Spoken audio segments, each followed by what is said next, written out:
So students, theme 9 Kings and chronicles का हमारा next heading है 6th सब heading Capitals and courts. It's about the Mughal Capitals. जब Mughal empire यहाँ पर सेट हुआ तो सबसे पहले जो कैपिटल थी वो सूर एम्पायर की जो चली आ रही थी, लोधी एम्पायर की जो चली आ रही थी, दैट वाज द आगरा, और आगरा को ही कंटिन्यू किया गया।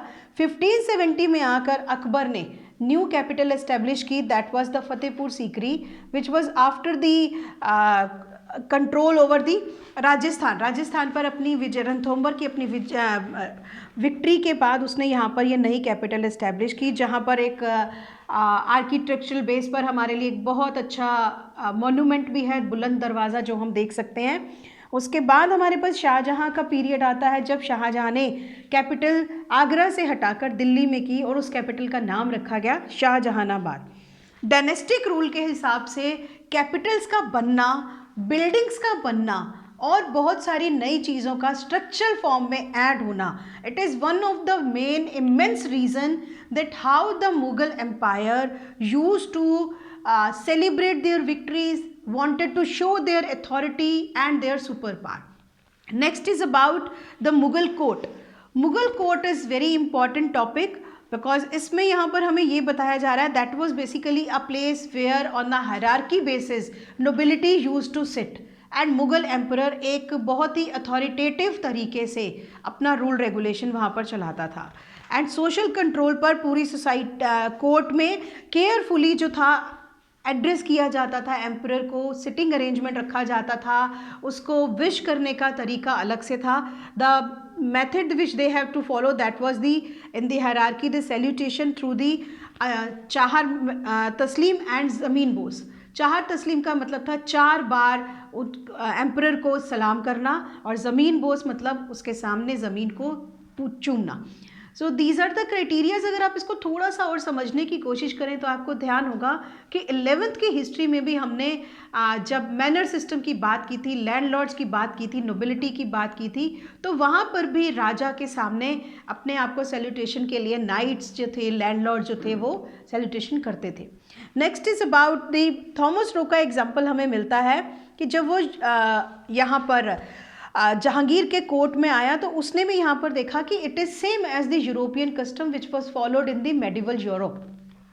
नेक्स्ट हमें नजर आता है Shab-e Barat. This is one kind of different cultural base, जहाँ पर मुगल एम्परर बेसिकली लोगों के बीच में जा रहा है और अपनी एम्पिरिकल पावर के साथ साथ अपनी एक सोफिस्टिकेटेड नेचर को भी लोगों के साथ डिस्कस कर रहा है, शेयर कर रहा है। शबे बारात इज सेम लाइक पूर्णमासी की रात, और उस पर पूरा का पूरा जैसे प्रोसेशन बारात का होता है वैसे ही निकाला जाता था।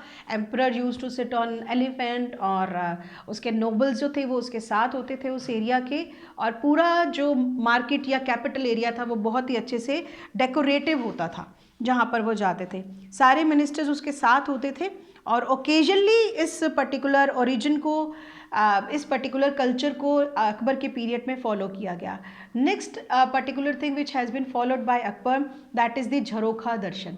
इट इज़ बेसिकली कि लोगों के अंदर एक सिंपैथेटिक और एम्पैथेटिक वे पर अकबर चाहता था कि उसके जितने भी सब्जेक्ट्स हैं वो उसके साथ एक कॉर्डियल रिलेशन बना सकें, एक बॉन्ड क्रिएट हो सके। तो डेली मॉर्निंग में अपने खिड़की पर आकर ही use to present himself in front of the people, and the people use to take his sight as well as wanted to wish him or give him wishing, and sometimes they used to give their पेशकश कि हम अपने emperor से कितना प्यार करते हैं। Next particular heading आ जाती है इसी कोर्ट में, there are 2 big halls which were known as Diwan-e Aam and दीवाने खास। दीवाने खास वर्ड से ही हमें समझ में आ जाता है, it is basically about the ministers, nobility और the higher officials who use to sit with the emperor and to discuss about the major issues and the important topics. It's like external affairs relations हो गए, revenue collection हो गया, administrative outlets हो गए, उन सब के ऊपर डिस्कशन जो था दीवाने खास में किया जाता था। दीवाने आम का अलग से एक रोल था, जहाँ पर बेसिकली रेगुलर आने वाले लोग जो थे एम्पायर के टाइम पर, वो लोग आते थे अपनी प्रॉब्लम्स लेकर और अपने मिनिस्टर्स की हेल्प के साथ अकबर या बाकी एम्परर्स जो थे उन प्रॉब्लम्स को सॉर्ट आउट करने का काम करते थे.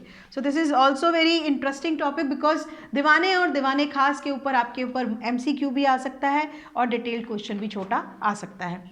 Next is about the titles and gifts. It is about कि मुगल एम्परर्स जो थे विक्ट्री ओवर एनिमी के बेस पर बहुत सारे नोबल्स जो उन्होंने अपॉइंट किए उन्हें कोई ना कोई टाइटल दे दिया गया, जैसे सवाई राजा जय सिंह, सवाई राजा Jaswant Singh. These are the titles which has been given by the court to show that these Rajput kings were very much noble and loyal towards the Mughal Empire. साथ ही साथ मिर्ज़ा राजा जय सिंह का एक टाइटल था वो भी दिया गया. बहुत सारे टाइटल ऐसे भी होते थे, अमीर का टाइटल, अलीफ का टाइटल, जो हम पे करके भी ले लेते थे. तो मुगल्स में ये चलता था. And the other thing which has been given to the nobles that is about the saropa और रोब ऑफ ऑनर. खिलत दी जाती थी हेड टू फुट, उसको एक बहुत बड़ा कपड़ा दे दिया जाता था रखने के लिए और एक टर्बन दी जाती थी पहनने के लिए. और ये सब देते ही एक तरीके से एक लॉयल बॉन्ड जो था वो मिनिस्टर्स या नोबल्स और एम्परर के बीच में इस्टेब्लिश हो जाता था. पेशकश के बेस पर या नज़र के बेस पर बहुत सारी चीज़ें नोबल्स जो थे वो बादशाह को गिफ्ट करते थे. साथ ही साथ हमें एक एग्जांपल यहाँ पर थॉमस रो का मिलता है, जो आसफ खान के जो जहांगीर के पीरियड में जब यहाँ पर आया, he presented one ring to the Asaf Khan as a noble और he got to know that it's only a mere ₹400, तो ही रिटर्न इट बैक कि हम छोटी चीज़ें गिफ्ट में नहीं लेते हैं. These are the some examples which are giving us the view that Mughals use to be a very luxurious life in their court and all. Next topic आ जाता है आपका इम्पीरियल हाउस होल्ड का, which we will discuss in our next video.